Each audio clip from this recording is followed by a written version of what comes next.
Reaction ulit video tayo mga kabayan dito kay Bato de la Rosa. Kanino bang senador to? Senador ba nino to? Senador ba ng Pilipinas? Senador ng Maka-BBM o senador ng mga DDS? Kaninong senador ito? Ito ang tanong natin ngayon mga kabayan. Pero panoorin muna natin yung kanyang sinabi para tayo ay magka-opinion kung ano ba itong re-reaction na natin ngayon. I would also like to thank yung more than 20.7 million Filipinos na patuloy na naniniwala at sumusuporta sa akin. Alam ko po, yung botong binigay nyo sa akin, yun po ay protest vote sa kinahinatnan ng ating dating Pangulong Duterte.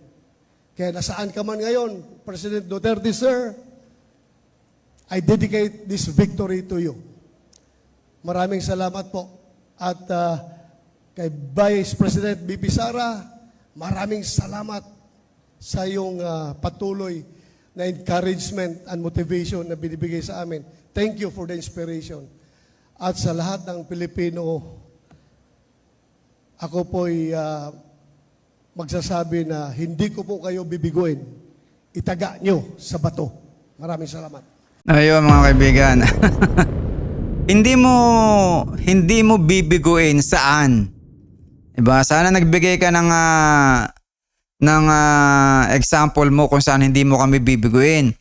Hindi mo kami bibiguin na si Sara ay maging presidente ulit. Hindi mo kami bibiguin na ikaw ay talagang magsusumigasig na pabalikin dito si Duterte. Saan mo kami hindi bibiguin? Diba? Kailangan maliwanag mga kababayan, di ba? So, reaction na natin itong sinabi niya. Narinig nyo kanina. I dedicate this victory to ex-President Duterte. Mga kaibigan, di ba? Yung boto ng taong bayan, mga kaibigan, ay inialay niya sa isang tao lang. Diba? Sa isang tao lang niya inialay. Diba? Kapag sinabi ni Bato, I dedicate this victory to ex-President Duterte, kahit na 20 million ang bumoto sa kanya mga kaibigan, malinaw po yung mensahe. Ang tagumpay po niya ay hindi po para sa kapanganan ng bayan, kundi para kay Duterte lang, di ba? At nagpasalamat siya ng kaunti mga kaibigan do sa mga bumoto. Sa mga DDS na tanga na bumoto. Pero hindi mga kaibigan, hindi po sapat yung simpleng pasasalamat. Di ba? Yung buong bunga ng tiwala ng taong bayan ay mga kaibigan, inialay lang po para sa isang tao. Diba? Rinig nyo kanina. Ang tunay na lingkod bayan mga kaibigan, nag-aalay po yan ng tagumpay sa taong bayan. Diba? Hindi ito sa kanyang amo. Hindi yung ginagawa siyang tuta. Ang ganitong pag-uugali mga kaibigan, nagpapakita lamang po na wala siyang paninindigan. Sunod-sunuran, tau-tauhan, dekadena, diba?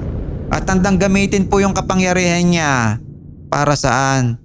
Para lang po sa interes ng pamilya Duterte. Diba? Kaya kung bumoto ka kay Bato de la Rosa at narinig mong ganito po yung pinag-aalayan niya sa Duterte, mga kaibigan, hindi ba parang ginamit lang ang boto mo para sa layunin ng Duterte? Tama ba? Tama yung tanong? Bumoto ako para kay Bato. Or para maging extension siya ng pamilyang Duterte. Yan lang po mga kaibigan eh. Yan yung binagsakan ng pagkasenador nitong si Bato de la Rosa. Ang bumoto kay Bato, sa puntong ito mga kaibigan, nabudol, nalansi na naman, diba? Or talagang tanga kayo. Diba? Dahil kung ang isang senador ngayon, yan naghayag na yan na si Bato, nagsasabing ang tagumpay niya ay para sa isang tao lang. Tanga lang po mga kaibigan ang mag-aakalang para sa sambayanan ng kanyang serbisyo. Tanga lang mga kaibigan. Diba? 20 million ang bumoto. Pero ang tagumpay inialay kay Duterte. Mali mga kaibigan. Diba? Napakalaking alam mo yun, napakataksil na speech. Diba? Anong klaseng tao nagsasabing I dedicate this victory to ex-President Duterte? Diba? Talagang hindi ka tunay na kandidato ng taong bayan yan kapag kaganyan. Diba? Isa kang klaseng politiko na ano mo yun, hindi ka marunong tumanaw ng utang na loob do sa mga nagbigay ng boto sa'yo. Diba? Yung amo mo lang, yung amo mo ang iniangat mo kaysa doon sa mga botante. Hindi yan lingkod bayan, hindi yan alam mo yun, hindi ka tapat sa bayan. Yan lang po mga kaibigan, tau-tauhan lang yan si Duterte. Masahol pa sa tagasunod. Diba? Kaya niyang ibenta yung kapangyarihan na ibinigay ng taong bayan para manatiling alila kay Duterte. Yan mga kaibigan, yan yung nakikita ko Anong pwede nating matawag sa kanya? Ay di puppet mga kaibigan. Diba? Puppet. Isang alam mo yun, pinapatakbo siya ng utos mula kay Duterte. Masahol pa yan sa tagasunod. Dahil ang tagasunod, kahit papano, may sariling prinsipyo. Si Bato de la Rosa mga kaibigan, wala po. Walang dignidad, walang sariling utak. Diba? Walang tunay na malasakit. Diba? Kaya mga kaibigan, napakahirap po na parang ganito yung binagsakan ng boto ninyo. Diba? Napakahirap. Para saan ang boto mo? Kung hindi ikaw yung paglilingkuran. Diba? Ay, masasabi ba natin tanga din yung bumoto sa kanya? Ginamit lang sila. Ginagamit yung damdamin nyo. Yung popularidad, yung imahe ni Duterte para maiakit sa pwesto si Bato. Diba? Kahit papasalamatan niya ang mga bumoto mga kaibigan, walang halaga yun. Hindi ramdam yun. Diba? Kasi nga yung mismong tagumpay, kanino niya pinagkaloob? Diba? Diba? Napapansin niyo mga kaibigan? Kaya nga lagi kong sinasabi, noon pa, itong si Bato de la Rosa talaga, ay alipin po itong walang utak. Diba? Alipin ni Duterte na walang utak. Hindi lingkod bayan, hindi lingkod bayan yan mga kaibigan. Taon lang yan ng Duterte. Sa simula pa lang, hindi yan kumandidato mga kaibigan bilang kandidato ng bayan. Kandidato talaga yan ng pamilya Duterte. Duterte lang. Wala namang kakayahang gumawa ng batas yan Siya lang ay nailoklok dahil tapat siya. Pinakatapat sa lahat ng alagad ni Duterte do sa kanyang sindikato. Diba? Pambansang tagapagtanggol ni Duterte yan sa drug war, sa EJK. Ginawa siya ng Senado. Nanalo naman dahil maraming tanga. Maraming tangang bumoto. Kaya yung pag-upo niya mga kaibigan, bahagi lang yan ng alam mo yun, defense wall ni Duterte matatawag natin. Parang alam mo yun, depensahan yung kanyang political dynasty. Kaya hindi iniluklok itong si Bato para alam mo yan maging magagawa ng batas. Senador na alam mo yun, gagawa ng mga check and balances. Hindi pa mga kaibigan. Kundi magtanggol lang ng mga Duterte ni Digong. Ito po ang kanyang plano. Bodyguard ni Digong na mambabatas. Diba? Sa salita na niya galing I dedicate this victory. Sa dami mga kaibigan ng pwedeng pag-alayan. Taong bayan. Pamilya. Bansa. Si Duterte ang pinili ng sentro ng kanyang tagumpay. Mga kaibigan. Ano ibig sabihin yan? Ibig sabihin lang yan mga kaibigan. Yung binibigay na mandato ng Senado sa kanya, ang buong intention ng mga kaibigan, yung kanyang panunungkulan ay para kay Duterte lang. Diba? Sa halip na magtrabaho sa buong Pilipino o dun sa kanyang 20 million na ibinoto, ay inihandog po sa isang tao. Parang parang regalo, parang utang na loob na kailangang suklian. Suklian dapat si Sara. Diba? Suklian si Digong. Oh. Kapag ganyan mga kaibigan ang galaw, yung pananalita at mga posisyon niyang si Bato, ay talaga pong laging papabor ang interes niya sa Duterte. Oh. Kasi nga wala siyang prinsipyo, wala siyang sariling tindig. Oh. Diba? Lagit-lagi yan, papanig yan sa Duterte. Nasaan kayo yung mga bumoto? Oh. Diba? Iiyak, sisigaw, haharang yan para sa inyo, no? Diba? Bahagi lang yan si Bato ng sindikato ni Duterte, yung shadow government ni Duterte dyan. Oh, siya yung nasa harap ng gate. Oh, diba? Sa madalit salita mga kaibigan, yung boto mo ginamit para palakasin ng Duterte, hindi para ikaw na pagsilbihan. Diba? Hindi mo yan senador. Gwardiya at senador yan ng pamilyang Duterte. Nauto yung boto mo. Diba? Kaya pag upo ni Bato de la Rosa, yung pagkasenador niya, extension yan ng termino ni Duterte. Hindi yan mandato ng taong bayan. Oh, tanga kayong mga bumoto dyan. Ha? Elected official. Yung parang lang, sa pangalan lang. Diba? Na elected official siya pero hindi po. Appointee ni Digong yan. Official ni Digong yan. Hindi nyo official yan. Tanga kayo. Diba? Pagpapatuloy lang yan. Ha? Yung gusto ni Digong na kontrolin tayo. Tanga kayo. Oh, hindi nyo yung kinatawan. Diba? Kapritsyo ni Digong ang sinusunod niyan. Yung amo niya. Diba? Yung nagpapakain sa kanya dati ng kabulastugan. Oh.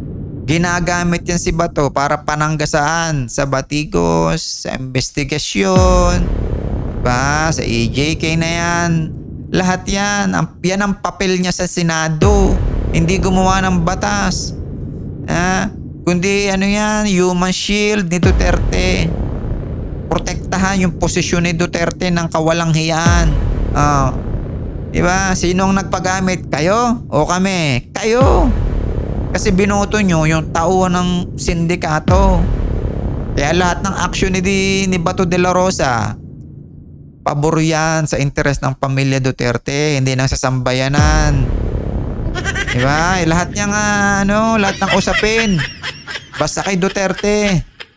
Kaso lang ni Duterte mga kaibigan ng titirahin niya na protektahan, hindi yung taong bayan. Diba? Hindi nyo yan senador. Official yan ni Duterte, mga tanga kayo. Hindi yan magsiservisyo ulitin natin sa taong bayan. Dahil kitang-kita niya, yung unang araw na pagkasenador niya, yung inauguration nila, I dedicate this victory. Mga kaibigan, napakahirap tanggapin nun eh. Diba?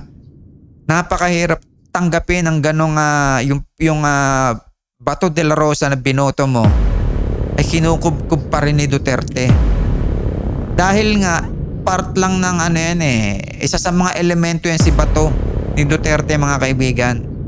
Elemento lang yan, kumbaga parte lang yan ng gustong agawing pangwawalang hiya ni Duterte ng kapangyarihan. Alam mo yon? Yan naman dapat hindi naman dapat talaga nananalo yung mga yan. Alam nyo ba kung bakit? Kasi yung taong bayan kasi nauuto sa Facebook. Pag nag-browse ng Facebook yung mga yan, ang makikita yung lahat ng mga kabulastugan. Kabulastugan na sinasabi ng mga yan laban sa gobyerno. Sa bigas, dun sa budget ng gobyerno, yung House Speaker, yan si Lisa Araneta, si Attorney Claire, si BBM, lahat na ng kabulastugan makikita mo. Kapag ka mag-browse ka ng Facebook, 100 ang kabulastugan doon ng Duterte trolls, makikita mo lang doon 5 lang yung sa gobyerno. Ganyan po karami ang labanan sa social media. Kaya ito nga yung mga tanga na mga Duterte supporters, itong mga naging anay ni Duterte, Yan talaga mga kaibigan ang dahilan kung bakit nananalo itong mga walang hiyang taong ganito. Dahil doon sa mga tangang butante talaga. Diba? Yun ang ating masasabi dyan. Dahil hindi naman mauupo itong mga kaibigan eh. Kahit mo nga, kung talagang ako naniniwala ako, meron talagang dayaan. Mga kaibigan, naniniwala ako dyan. May tulad ng boto ni Marcoleta, di ako naniniwalang panalo yun eh. Di ako naniniwala yung kay Amy Marcos na panalo yun. Hindi ako naniniwala doon mga kaibigan. Di ba? Yan eh may alam mo yun, hocus-pocus pa rin na nangyari. Di ba? Dapat talaga kung unang-una patingnan natin yung mga IP address ng mga alam mo yun, ng yan sa pumasok sa mga servers ng Comelec. Tingnan natin kung may foreign IP address. Kasi kung may makikitang kahit isa dyan, alam na. Di ba? Alam na merong interference na nangyari dyan. Hindi mawawalan dyan na alam mo yung sinusubukan talaga ng China na yan ay kuting-tingin mga kaibigan sa galing ng mga Chinese hackers. Diba? Napakagaling na mga yan. Imaginin mo, napag-usapan lang nung kamakailan na 0 votes ang alyansa sa Mindanao. Diba? Paano nangyari yun? Diba? Kaya hindi ako maniniwala na talagang yan ay may alam mo yung pagkapanalo ng mga to is hindi talaga legit mga kaibigan. So, dito nga, itong kay Bato de la Rosa na alam mo yun na tauhan ng sindikato ni Duterte mga kaibigan, ito po ay hindi po nyo lingkod bayan. Nag-aalay ito ng kanyang tagumpay para kay Duterte at alam nyo yun na ito po ay sunod-sunuran. Diba? Wala itong paninindigan. Utusan po ng dating ng gulo sa Pilipinas. Diba? So, ano mga kaibigan ang dapat natin gawin? Diba? Mga kaibigan, total tapos na naman ang eleksyon. Yung pong tagumpay dapat ng taong bayan, ramdam nyo. Diba? Hindi po tagumpay nung nagpaalila mga kaibigan. Diba? Ngayon, ano bang sabihin natin magiging nitong si Bato de la Rosa sa impeachment? Well, alam natin boboto ito against. Ngayon, kahit pag katindi yung ebidensya, talagang ito mga kaibigan na hindi boboto. Ngayon, dahil ibinoto nyo yung taong ganyan na senador, ginawa nyo senador, yung lantad na ebidensya, yung matibay na ebidensya, natatanggihan nitong si Bato de la Rosa mga kaibigan. Kayong mga bumoto dito ang may kasalanan. Tatandaan nyo yan. Kung ang isang ebidensya ay napakatibay labang kay BP Sara, tapos tinanggihan nitong si Bato de la Rosa, kayong mga tanga na bumoto dito ang dapat sisihin kung sino man kayo. Diba? Kahit napakatibay ng ebidensya, tinanggihan nito. Sabi ko nga, tinanggihan nito. Hindi nito pinaniwalaan. Bumoto ng laban sa impeachment na kahit yung ebidensya ay totoong totoo. Maliwanag pa sa sikat ng araw. Pero tinanggihan niya. Ginawa niyang mali. Ay talaga pong walang dapat sisihin kundi yung bumoto dito kay Bato de la Rosa. Yung sa lahat ng bumoto sa PDP senators niya, si Marcoleta, si Bongo, dapat kayong masisi kung talagang yung prosecution ay nakapaglabas ng matinding ebidensya at hindi pinaniwalaan ng mga kandidatong ito. Kayo ang dapat sisihin, yung mga anay ng PDP. Diba? Kayo ang dapat bunto na ng sisi. At yan ay makikita natin. Mananalo. Tatandaan nyo, mananalo ang mga pro-impeachment, mga kaibigan. Maniwala kayo sa akin. Mai-impeach yan si Sara Duterte. Dahil yung mga susunod na yung mga bagong senador na sumunod, yung ngayon, si Bam Aquino, si Kiko, Nagparamdam yung mga yan na may malaking boto. Nagparamdam yung mga yan na may malaking boto. Ngayon, hindi pwedeng tanggihan nung mga nakaupong senador ngayon. Hindi nila pwedeng tanggihan yun na yung boto ng liberal ay mawawala sa kanila. Kaya boboto yung 12 senador sa impeachment dahil nga sa paglutang ng mga liberal votes ng pinklawan, ng dilawan. Mararamdaman nila na may pwersa yan, kaya boboto sila sa impeachment na ma-impeach si Sara Duterte.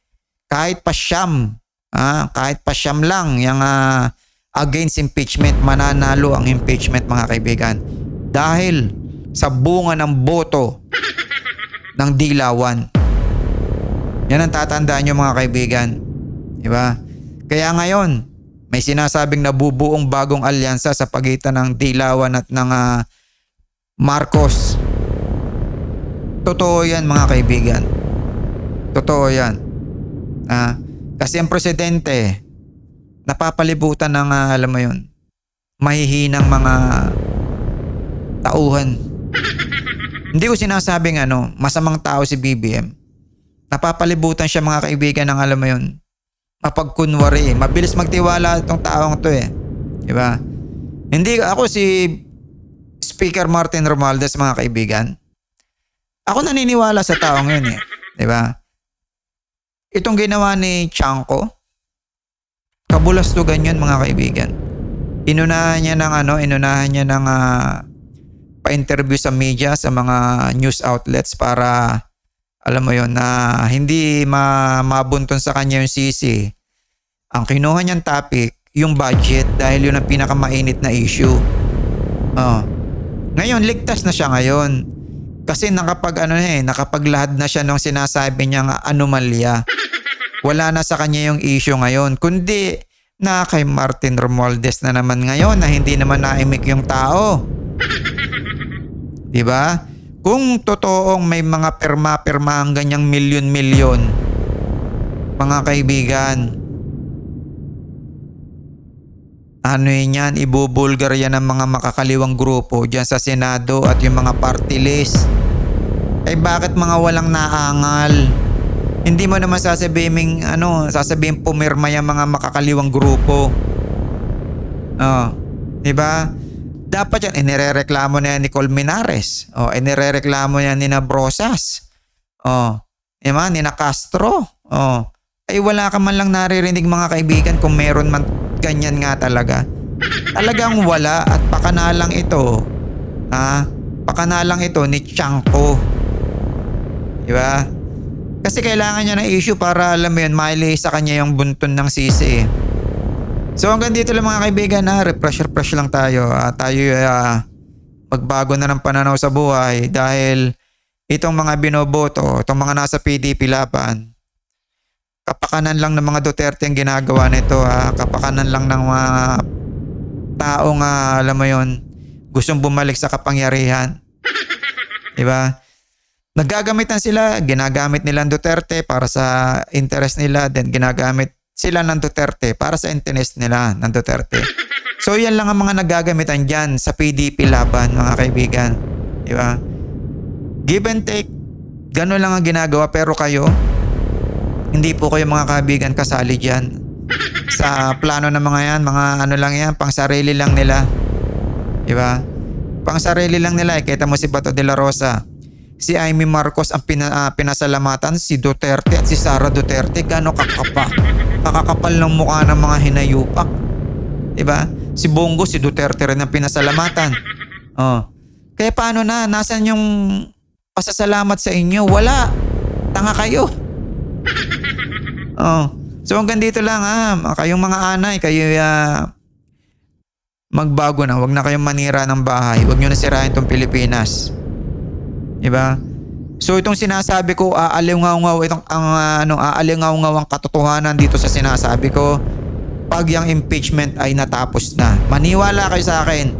Itong katotohanan na sinasabi ko sa inyo, aalingaw-ngaw ito na ginagamit lang kayo ng mga Duterte. So hanggang dito lang mga kaibigan. Maraming salamat sa inyo. Tandaan nyo yung sinabi ko, huwag na po ninyo suportahan itong mga kandidatong ito dahil sariling interest lang po nila ang kanilang ginagamit o kanilang pakay. God bless po sa inyong lahat. Magandang gabi, magandang araw po.